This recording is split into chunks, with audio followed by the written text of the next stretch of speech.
Well, folks, from the flight deck, our nose wheel steering, where it steers our nose wheel as we taxi and take off, has stopped working.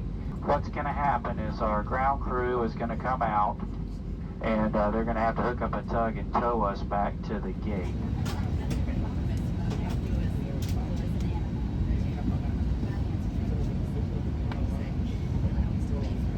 Once again, ladies and gentlemen, we'd like to welcome aboard your JetBlue flight number 698 with service to New York's LaGuardia Airport. My name is Caroline.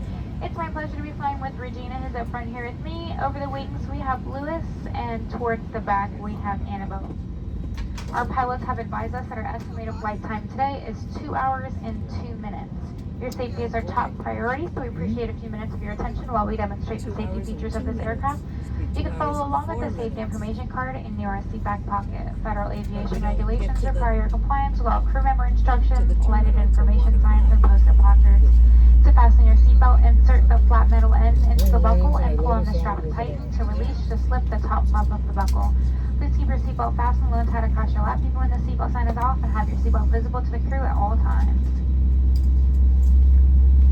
Your life vest in a pouch under your seat. If instructed by the crew, tear open the pouch, remove the vest, and pull it over your head. Wrap the strap around your waist, secure the buckle, and pull on the strap to tighten. As you exit the aircraft, inflate the vest by pulling down firmly on the red tabs or by blowing into the tubes on both sides.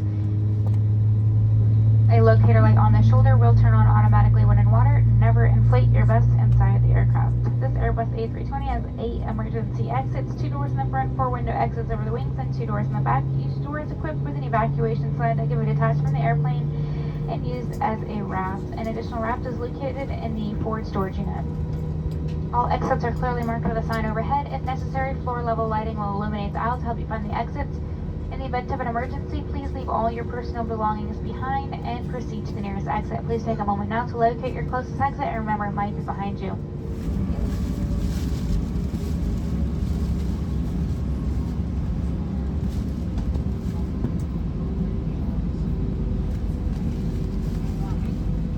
Well, folks, from the flight deck, boy, most of the time a reset works, but unfortunately today that was not the case. To tell you what it is, and you might could tell, I was doing some testing here. Our nose wheel steering, where it steers our nose wheel as we taxi and take off, has stopped working. And so with that, it means I can't move the airplane. What's going to happen is our ground crew is going to come out, and they're going to have to hook up a tug and tow us back to the gate. And then we'll have to go through and see if we're going to get a different airplane and see if they're going to try to fix this. So again, I apologize for the delay, but we do appreciate your patience.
almost took off already in front of us.